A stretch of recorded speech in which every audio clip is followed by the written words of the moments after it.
Tales from the Igloo The Huntress. A long time ago in the village of Tekerek there lived a man and his wife. They had a daughter who was a great huntress and whose endurance and strength were exceptional. When she went on hunting trips by kayak, she would travel far away and leave the other hunters behind. Often she would wait until the other hunters had disappeared from her view before she would set out. Then, rowing quickly, she would catch up with them in a short time. She used a long, two-seated kayak. Her father was happy to steer while she rowed and threw the harpoon. One day, father and daughter left home in their kayak. They hunted for some time and then decided to return home. On their way back, a beast appeared from the sea and came toward them, snarling furiously. When the beast neared the kayak, the girl threw her harpoon. In the same instant, she fell into a faint. When she regained consciousness and opened her eyes, she found herself kneeling on an unknown shore. She looked all around, not knowing where to go. At last she set out in a westerly direction, following the coastline. She stopped several times to look for signs that would reveal the presence of people, but there was nothing, not even the faintest signs of habitation. After a long walk, she came upon some wood cuttings. From that point onward, she frequently found other pieces of wood, and they appeared to be increasingly fresher. She knew that soon she would encounter people. A little further on, she came upon a kayak which had been left on the shore. She was glancing about for its owner when a voice said, "My kayak has trapped someone. If it is a man, I shall kill him. If it is a woman, she will live." No sooner had the girl heard these words than the owner of the kayak came running up to her. Taking her by the arm, the man led her to his igloo and made her his wife. This man went often hunting, rising very early in the morning and traveling long hours in his kayak. He was a shaman who could take his marvelous kayak over the land as well as the water. When he was away, his wife remained in the igloo, occupying her time with various household tasks. Each time she was left like this, a poor boy came to visit her. She never saw him approach, nor was she able to determine where he came from. One moment he wasn't there, and the next instant he was standing beside her. When the young woman noticed his presence and had finished her work, she always gave the boy a small piece of meat. Taking the food, the boy would then disappear as quietly as he had come. By watching him leave one day, the young woman was able to discover his home. The poor boy lived in his grandmother's igloo, which was in fact close by, but which was so hidden from view that the young woman had not noticed it. One morning, when her work was done and she'd given the little orphan some food, he spoke. "Grandmother wants you to come." Immediately the girl followed him to the old woman's igloo. As soon as she saw her, the grandmother began talking. "You have made my grandson's life happy by giving him something to eat. He is grateful to you. This is why I want to warn you that a great danger awaits you. This man, who you have taken as your husband, is tired of you. Soon he is going to kill you. He has already had many wives, and when he became weary of them, he killed them. When he returns from his trip, it will be your turn. His storehouse is filled with the flesh of his dead wives. Alone you have no chance to escape him. He will kill you too. Those other women never valued my grandson. They never gave him any food. That is why I never did anything for them, but I want to help you. You will come back here tomorrow. It will not be easy for me to save you from this danger, but I will try. Now hurry home before your husband comes back."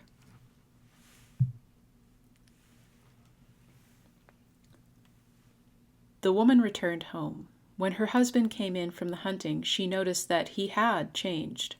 He was irritable. He did not even glance at her. It was as if he were completely disgusted with her. The fact that he refused to look her in the face confirmed her suspicions and convinced her that what the old woman said was true.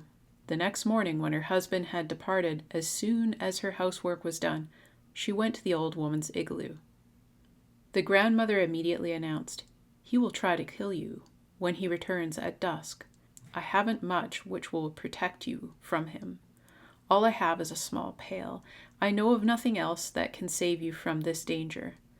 The old woman continued to speak in vivid terms as if she could visualize the scene she was describing. Here is your husband, who is preparing to return to his igloo to kill you. When he arrives, remain here. He is on his way now. Take this pail, which is made from sealskin, which has something in the bottom of it. The movements and the words of the grandmother were those of a shaman.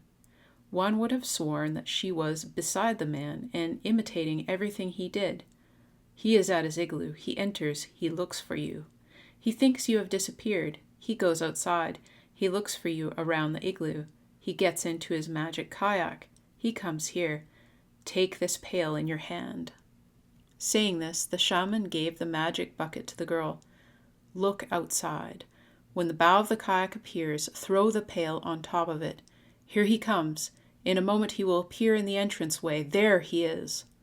The bow of the marvelous kayak was barely in the entrance when the girl threw the bucket on it. Immediately she lost consciousness and no longer knew what was going on around her. When she revived, she found herself once again kneeling on a strange shore, not knowing where to go. She set out to walk along the edge of the sea. From time to time, she stopped to rest. Eventually, she came to an igloo and entered. Inside, all alone, was a woman. The woman did not offer her visitor any food. Rather, she excused herself by saying, "I am not offering you anything to eat because I am afraid of what my older brother will say." The young woman from Tikerac remained but a short time. When she was ready to go, the woman in the igloo offered this advice: "Do not look back when you depart. Only when you have gone some distance can you turn your head if you wish." The girl followed these directions. After walking for some time, she looked back and saw a huge wild animal, the like of which she had not seen before, lying on the ground beside the igloo. Walking on, she saw in the distance another igloo. Several people lived there, and here they gave her food and let her sleep. The next morning, another meal, and one of the men questioned her. "Are you going to stay with us?" "No," she replied. "I'm going on." "In that case, where are you going?" "That way, towards the west. That is the direction in which I am going." The man then told her, "In that place, in the direction where you want to go, there are beings which kill men. They are not far from here. You, being a woman, will be killed without hesitation. Just recently, our child was murdered. You have no weapon with which to defend yourself. Here, take this. With this, you will be able to get away from them." The man took a short-handled knife from his belt. The handle was so short that it could only be held with difficulty. However, its small size made the knife easy to conceal in the pocket of a belt. It was a magic weapon which had the power to kill terrible things. "Here," declared the man, "is a weapon which will save you from danger." To teach the young woman how to use it, the man moistened the blade with spittle and lodged the handle into the igloo wall beside him. Despite herself, the girl now found herself being drawn irresistibly toward the sharp copper blade. Try as she might, she could not stop herself from being drawn toward the blade. Having demonstrated its power, the man took the knife and gave it to her, saying, "Here, take this and carry it with you." Taking her leave, the girl walked on until she arrived at the igloos of the beasts she had been warned of. She was met by a servant of one of the ogres, who led her by the arm to the igloo of his master. Seeing the girl, the ogre spoke. "A woman. This is one who doesn't have much longer to live." After a short silence, the girl replied, "Yes, I am but a woman. I do not have much longer to live." The ogre spoke again. "This is a woman with glib tongue. She does not have much longer to live indeed." Once more the girl replied, "Yes, I have a glib tongue, and I don't have much longer to live." At this point the ogre prepared to jump at the girl. She cried out, "Look! I am but a woman, and I have much not longer to live." With that she pulled the knife from her belt, wet the blade with spittle, and stuck the handle into the snow on the side of the igloo. The magic of the knife drew the ogre toward the blade. He stamped his feet and tried to resist, but his efforts were wasted. Faster and faster he was drawn to the knife. Despite himself, he was thrown upon the weapon. The wound was fatal. When the news of the ogre's death was known, the village people came to thank the girl for ridding them of this menace. Thinking that no more man-killers might be in the area, the girl asked, "Where must I go now to find more like him?" "Here there are no more," replied the people, "and we are very happy because we have been so afraid. Over there in Tikkarak, however, there is an ogre who kills travelers. We have heard of this from people who live on the land and who go there to get seal oil." This news made the girl think back over her past. She wondered how this could be in her own village of Tikkarak, which had never been plagued by such beasts. The reports must be true. I remember that in those days gone by, the land people came to our settlement, to Tikkarak, to get their oil. Thinking these thoughts, she resumed her journey. When she arrived in the sight of the igloos of Tikkarak, she was met by another ogre's servant, who took her to his master's home. Entering the igloo, the girl was immediately recognized by those present. Her father, more than the others, was full of joy. "Since you disappeared, I have done nothing but kill people. I myself have become a man-killer. From now on, that is finished. I shall kill no one else."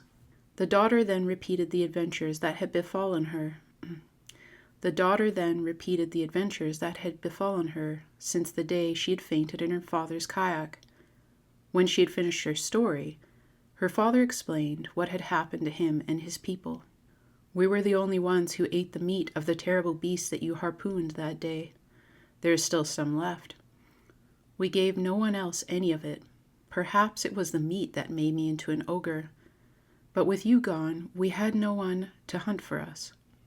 I killed those who came here for meat."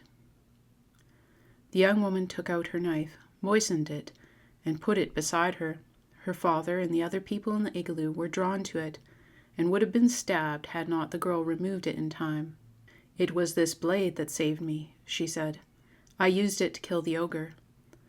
The father was frightened by this demonstration, but he was happier to have his daughter back. He declared he would never kill again.